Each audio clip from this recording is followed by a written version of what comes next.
Am I good to begin? Okay.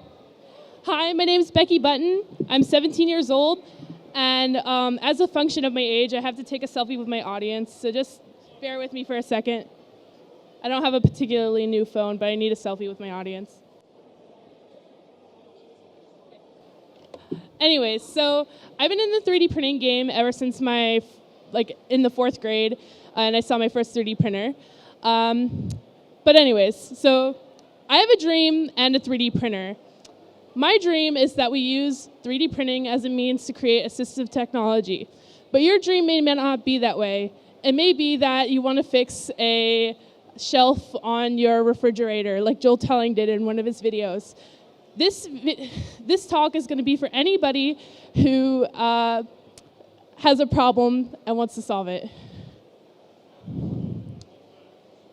So it's undeniable that 3D printing can solve big issues. 3D printing has shortened the design cycles when compared to traditional manufacturing. When we look at 3D printing and traditional manufacturing used to take several weeks to get any sort of product out of it. You'd have to send your design to a third-party manufacturer, get them to actually make it, and send it to you. And that alone would take a couple of weeks to do. But with 3D printing, we can go through design cycles in just one day.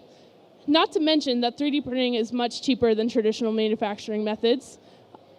These facts coupled together kind of enable custom solutions for individuals. In addition, because 3D printing, at least at the hobbyist level, was birthed out of a largely open source ethos, there are many resources for learning the techniques with design and printing, which is extremely powerful because we can learn these techniques from the people who pioneered them themselves. So why is it important that 3D printing can solve big issues? Well, 15% of the world's population lives with some form of disability. 2 to 4% of those with a significant, 2 to 4% of the 15% live with a disability that significantly impairs their day-to-day lives. So to you fact checkers out there, this came from World Health Organization. But anyways, so there's a huge opportunity here to use 3D printing to change the lives of so many individuals, a significant portion of the population. So what about problem solving? How did we do that? Well, Einstein once said this about problem solving. If I had an hour to solve a problem, I'd spend 55 minutes thinking about the problem and 5 minutes thinking about the solutions. So what Einstein said was completely right. You need a complete and thorough understanding of problems you're trying to solve before you can even think about solutions. And I think that's something that we tend to not get. So how do you do it? When you're tackling a problem, the first thing you need to do is understand the problem at a surface level kind of definition. The next thing you want to do is you want to reduce it down to its most basic components. These are going to be your design requirements. If you can't fix the problem with these basic reduction of the problem, then you need more design requirements. After this is done, you'll want to do some research and see how other people have tried to tackle the problem. But don't get too caught up in the research because it's very possible that all the people who have been doing this for decades could have gotten it all wrong, and you have the secret sauce to solving the problem. After that, you'll want to come up with a way to address the problem set forth by the requirements that you mentioned. Then you'll want to develop a solution that satisfies these requirements. This is where you start to do your CAD and you start to print, and then reiterate. You're not going to get it right the first time, but you'll get it right after you keep on keeping on. So here's an example of a project that I did, an assistive tech project I did. So Enable had one of its first conferences on the East Coast a couple of years ago, and I met a girl there who had an upper limb deficiency, and it wasn't like the typical upper arm deficiency we see in most enable hands.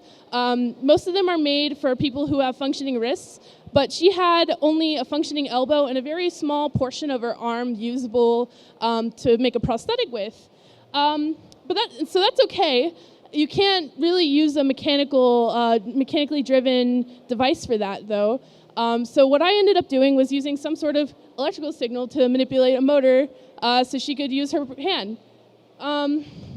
So when I did my research, I looked into how people kind of drove these motors, and most people use myoelectric sensors. They're great, but when you only have one nerve up here, which because she was deficient after the elbow, she needed something else. I think that when you look at myoelectric sensors, they're like $50, which is pretty expensive. But the potentiometer, which I used, only was like $2.50, and that's like a really nice one at a micro center if you live in a city. So I was able to significantly reduce the price by using that. And then for like the design, I ended up not wanting to really completely redesign the arm because people have done that in the past. And I took Steve Wood's arm and I added a gauntlet and housing for all my electrical components and added bracing. And I was able to make a functioning prototype, all because of 3D printing.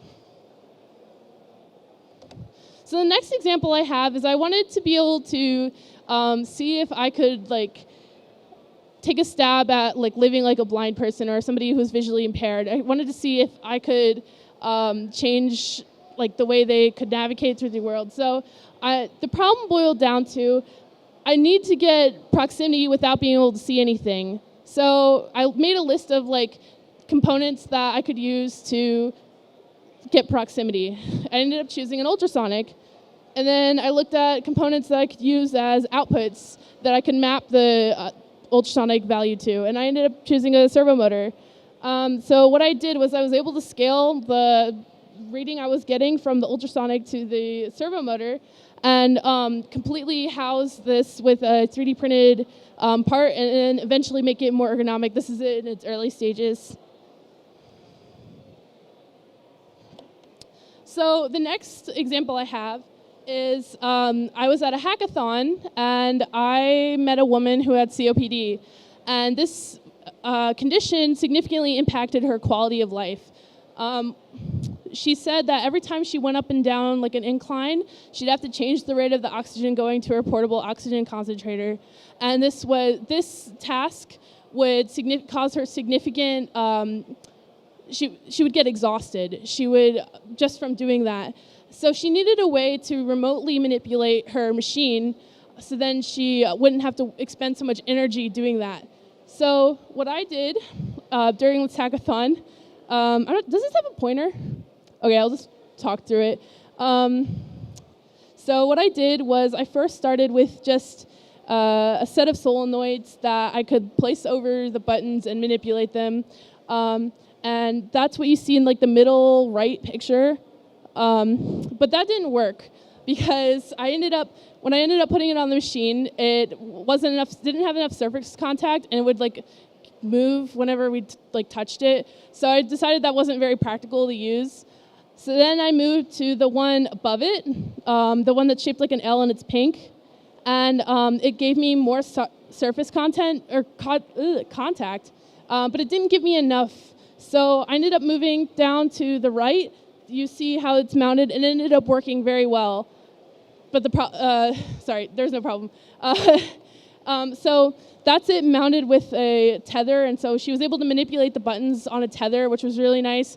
And then eventually, which is not pictured, I moved to an RF system. So this is kind of a prime example of how I was able to iterate very quickly with the 3D printing, because my designs, I could see immediately that they didn't work, or if they did. The thing that housed the solenoids only took an hour to print, so I was able to figure out the dimensions and all of that very quickly.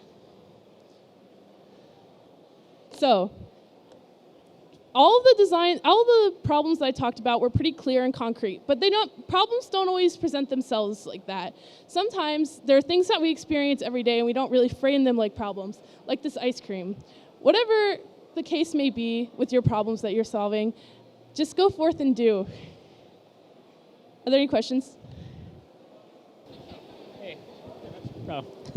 I just wanted to say, like, so kind of part of the goal that you have is also a price requirement, right? So, because a lot of people can't afford assistive technology, so you're doing it cheaply because you're able to do it quickly, right? So, has that become a problem? Like, more complex designs costing more money and time, or like you just use a lot of off-the-shelf components.